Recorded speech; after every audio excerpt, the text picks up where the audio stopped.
Hey, I'm Cyclon, and over this week I was testing, improving, and at last running my mid-investment strategy for this league, and I have to say the results are absolutely insane. I have made, oh well, actually, wait until the end of the video and I will tell you how much I've made. For now, what was I running? I was running Legion plus Expedition, ending on top Essence, Strongbox, Harbinger, Eat of World Altars, and a bit of map sustain to make a well-rounded mid-investment strategy that gave absolutely insane results. And all that I was running with my Lightning Arrow Archer, and if you are interested in the build I was running it with, why not give me a subscribe and enable notification, and wait till next week where I will upload the video how I made my build, what is the one thing what my build is a bit different from others, and how it works out. Okay, let's take a look. So I was running Cemetery with Legion, Expedition and the other stuff. To get it started, I've only bought 4 Cemetery maps, which I absolutely sustained on, and then the Scarabs, Gilded Legion, Gilded Cartographers, Rusted Expedition, Rusted Harbingers. I bought the Legion Sextant to confirm additional Legion, and then I used random Sextants of my own. And to get that, of course, on Cemetery you will need Void Stones, but good news, you don't have to do it in Cemetery. This strategy works on any open layout. You could run it on dunes, burial chambers, like I did on Cemetery. You can do it on Strand, you can do it on City Square. All those maps work perfectly fine. My recommendation at this moment would be Cemetery. If you are wanting to later on transition into Delirious mapping as your high investment strategy, or go for Strand if you want to transition into Delirium mirror mapping if you want to go for that for your high strategy. A high investment strategy. I think those two are currently my top picks as they transition nicely into a high investment strategy once you've accumulated enough Alvas, and you can then transition back into it. And of course, you can just rotate around it. You could do a bit of everything and then transition through the maps as you like. This is just a recommendation. Outside of that, the Atlas tree. I am able to use all points. I have accumulated every single point for the Atlas tree, but it is not needed. In the document I've listed, in my spreadsheet, I've put 2 Atlas trees in, one for high investment and one for just the Arc and Go strategy. So you can start this as a really simple Arc and Go, just the Rusted Legion, Scarab and everything naturally on top, and then transition into this. And you don't even need everything. I have some things that are just quality of life. The Delirium mirror is not needed. While it is nice, it is not good on every map, and some builds can run high levels of Delirium. So this is one of the last things you could pick up. The +1 Sextant modifier is also good to have, but it's really just a quality of life. It's not needed at all. So that's another 5 points you can spare. And if you are not interested in running the bosses yourself, you do not need regurgitated relics. Holy that word. Whatever, you don't need this node and the 2 leading up to it. You just need Edged by Acid, or you don't even need anything of this, honestly. But I would say Edged by Acids and Shadow of Hunger are needed, because we are running Eat of Worlds on every map, and its invitation has values for every 28 maps. With this, you get about 26 maps. You need 2 less on average, so 26 maps, you get an invitation, which is worth a bit. And the Shadow of Hunger, as well as the pack size, we do need one to have, so we gain improved profits from the altars. You can save another point by going here instead of over this, so you would have less pack size, but you would spend 1 passive point less. Outside of that, it is a overall pretty simple tree. Let's take a look at what exactly we're taking. So our main focus is Legion. We're picking up Legion here for having a chance for a monolith, because we can have many monoliths as we can get on a map. We pick up Chain of Command and Projected Battle to have an easier time destroying the whole Legion and also getting more rewards from it. We are using Emblematic to have a chance to get the emblems, as well as going for the increased chance for Templar and increased chance for Maracas. And lastly, War Supplies for additional Warhorde. and face off for getting both generals. However, in a high investment strategy, we are using and Gilded Legion, so we always have 2 generals, but this also means that no, and actually this isn't even really needed on a high strategy the more I think about it. We keep the Tyrant one ahead, but face off isn't really needed at all. Hey, I learned something. Okay, next thing after Legion. We do want the Expedition, and for Expedition we honestly just need this big wheel and the tiny one on top. Ancient Writings will mean we have 2 more Remnants. Remnants are the ones that give us chances of getting the logbook or chances of getting additional stack deck drops and whatever. And Distinguished Demolist means we can explode more stuff. So more enemies, more chance for logbooks. Perfect. And lastly, Buried Knowledge. We do want the logbooks. They are the biggest profit we get from Expedition. And more runic markers means also more enemies, and more enemies, more explosion, more everything means also more render rework currency. So that is definitely a good thing to improve upon. And that are the 2 big things we want to farm, and the little ones, like we already covered, we are taking Eat of Worlds. We are taking always at least 1 strong box, and we get 4 additional strong boxes from using the map device. Adding to 5 strong boxes, at least 5 on the map. We can get 6 or 7 most of the time. Secret Operation means 6 in 100 strong boxes, so a little bit less than 1 in 10 are Scarab dropping. I think I've got like 1 in 5. No, I mean 1 in 10, yeah. But I've seen it more often than 1 in 10 times, so I guess I got a bit lucky. And then Tamper Proof, so you don't have to quality them to yourself or alch them yourself. You could just click on them quickly, as it does reduce mapping time. Afterwards, we do pick up Harbinger 2. With Omnis Revival, we confirm a Harbinger per map. With Unspeakable Offensive, going topside for more chance for more Harbinger. We get they are faster. There are more minions, so more loot from the minions if they drop something. And lastly, we also get the chance for a full orb of currency. And with this full orb, it happened about 3 times this league so far, and I've not run that many maps actually. Sadly, there's no statistic I can check, but I would say I've run about 200, 300 maps maybe. I've been pretty lazy, and with that I got about 3x, so 1x in 100 maps isn't too bad with this. Up here, we also pick up First Wave, get a powerful Harbinger, so about 1 per map with the Rusted Harbinger Scarabs is a powerful one, and he has a higher chance to drop Exalted Orbs, Exalted Shards and Ancient Shards, so that is a nice thing to have. And lastly, we do pick up Essence 2, so we have Shaping the Mountains, Skies and Seas. I do not pick up Shaping the Valleys. I think having almost a full 100% chance for an additional tier is good enough, especially if you use Cartographer Sextants. So, as I'm not using Fetch and Favor to Brave, I don't really need this.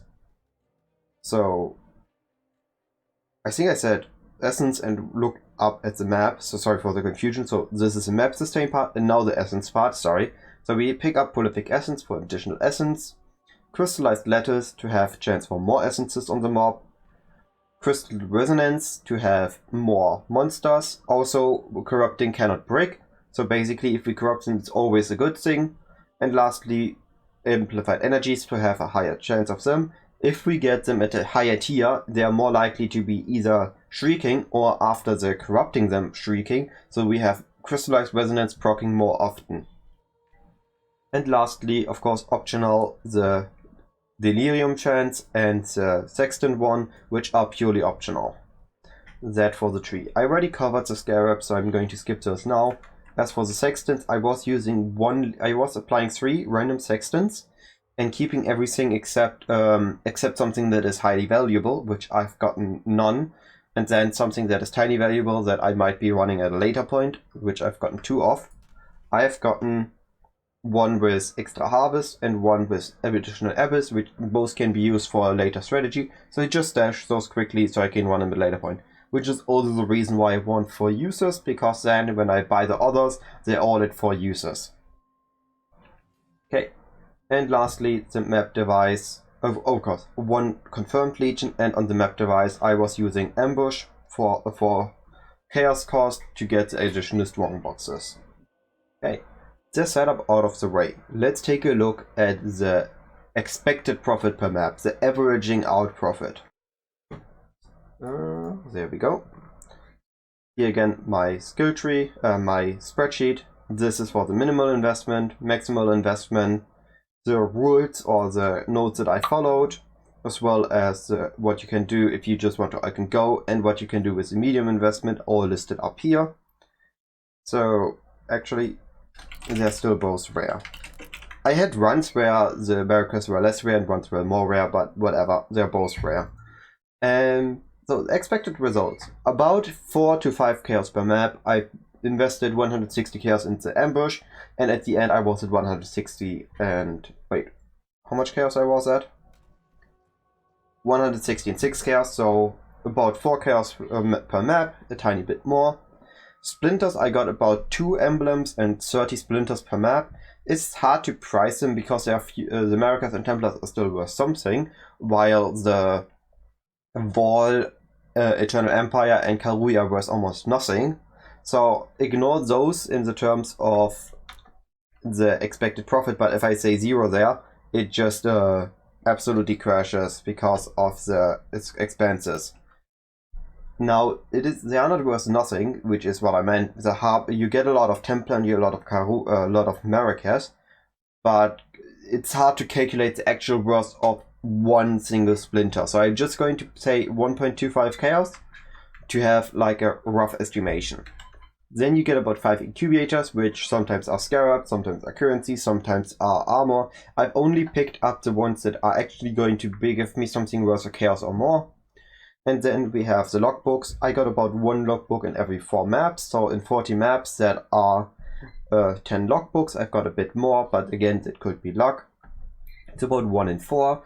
The logbooks are at minimum worth 20 chaos. That is ignoring what's on the logbook, ignoring if it's splittable and worth more. So just as a baseline, 20 chaos. And lastly, there are about 3 to 4 vendor currency, reward currency, which I priced at 4 chaos. Those 4 chaos built them up by saying, okay, Danik has 9 chaos.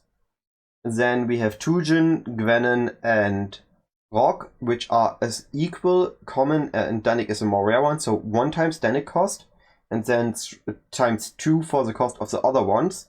Then adding up and dividing by 7 gives us the result of 3.5 to 4 chaos cost per an average on a vendor reward currency.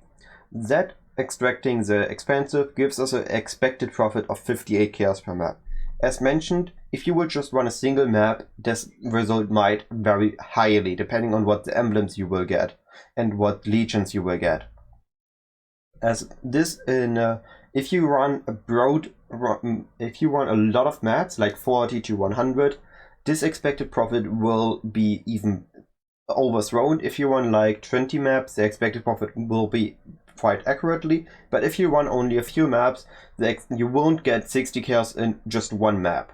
This is just not going to happen because of weightings with the legions, weighting with what you're going to get in the expedition and what others going to drop. The more you run, the more accurate expected profit is, but the expected profit is ignoring a lot of things that you can still get in the map, which I have ignored in the final calculation. For example, the scarabs and the map sustain. But let's go ahead. The expensive we overall had and the expenses per map are calculated here. We are going to use Legion Sextant, which are about 10 chaos. They have dropped since then. However, to give a nice rounded number, I said 10 chaos. The Cemetery are for 5 chaos in map. Rusted Legion we have not run, but they're about 1 to 2 chaos, while the Gilded Legion is 4 to 5 chaos. Because I've bought in bulk a bit and some alone, I've got about average on 4 chaos.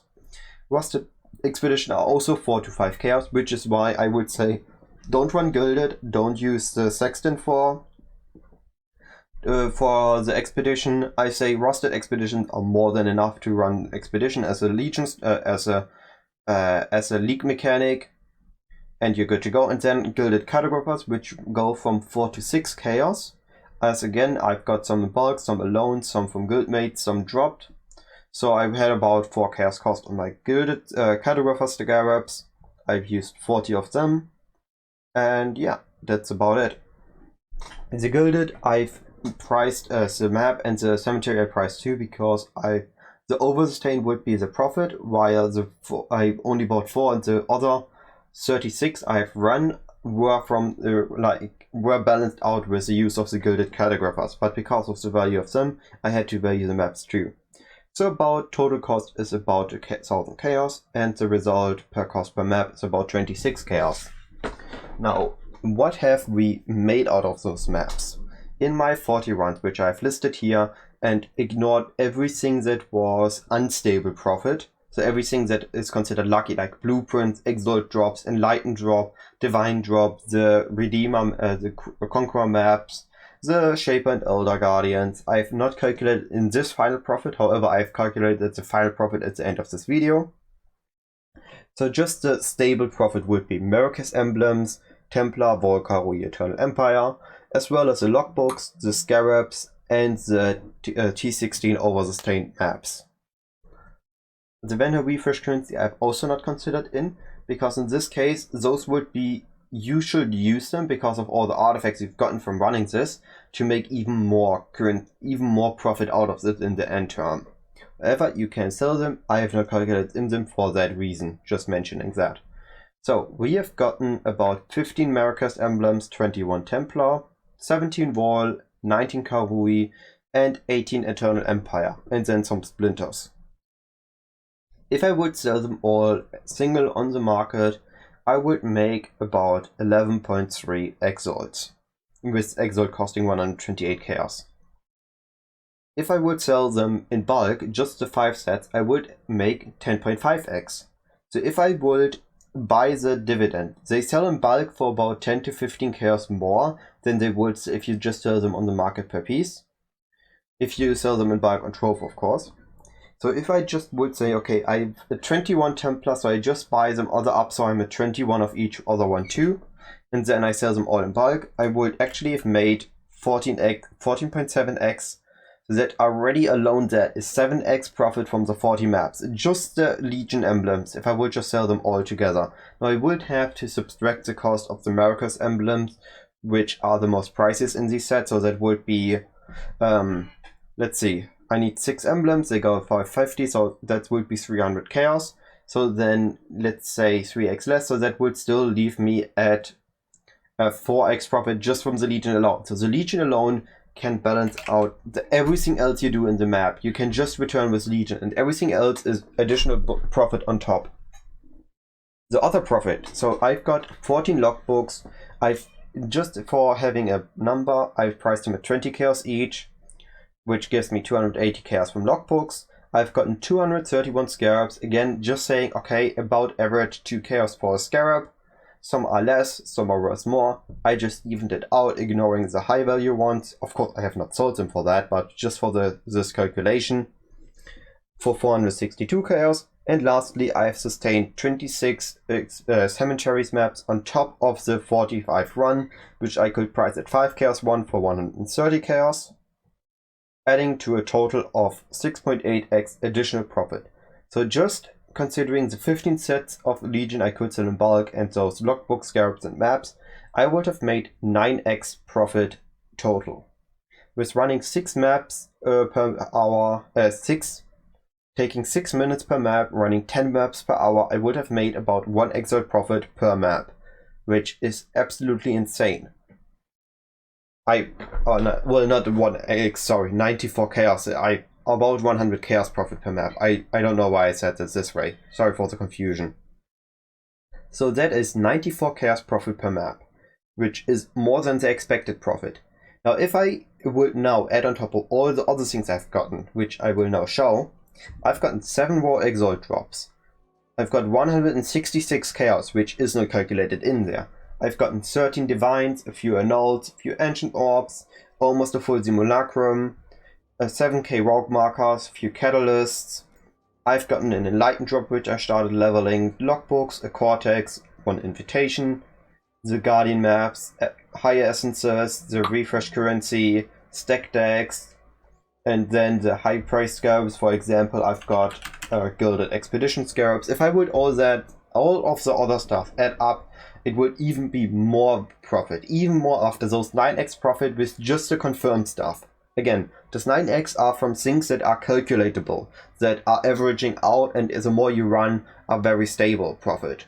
On top of that, there is so much more profit to be made with getting just a tiny bit of luck. There isn't even a lot of luck needed, because getting delirium, there are so many delirium orbs you can get. I've gotten 4 or 5 deliriums, and every delirium drops 1 to 2 orbs on cemetery. If you run strands, it could be even more. If I would then use the currency, I could gain even more profit. But again, all that is potential profit that does require a tiny bit amount of luck, but not a whole lot. If you just run 100 maps, I bet the profit instead of 40 exalts could easily be, instead of the 9 confirmed and all that, could be easily be 100x profit. But I will have to figure that out myself once I run the other 60 maps. Now, let's take a look at the end result, the end profit which I have made with my 40 runs, or about an estimation at least. If we take a look at Exilence, which I've made a calculation right after I finished the map, I took a snapshot, it was about 60,000 chaos. If I would calculate that in exalt at 130 chaos for an exalt, would be about 46 exalts. 46 exalt with everything in these 3 stashes, ignoring the enlightened which I had equipped my character at that point, is about, so with enlightened being at 3 to 4, would be 50 exalts worth in those stashes. Minus the 8 exalts cost would be 42 exalts profit. Was it 8? Before I say anything wrong? Yeah, about 8. So it would be 42 exalts profit. Absolutely insane. For 40 maps, that's over an exalt profit per map. Just getting a tiny bit of luck, getting a tiny bit of good items. And that can be scaled quite a lot harder, because now this is still not doing the event, interacting with the expedition vendors. This is not considering that I could run the Guardian maps and make even more there. And this is not considering bulk selling. So there is a lot more to be made with this. And this is why I think the strategy, while being a mid-investment strategy, is giving you a high investment strategy returns. And it's absolutely insane. I can really recommend this because of it only requires some scarabs and sextants. It doesn't require a huge setup. It doesn't require you to run a delirium. It doesn't require a very strong character. It requires just a good and fast character to make a ton of profit per hour. All that being said, I think I've said enough about the strategy. Thanks for listening for so long, and have a wonderful day.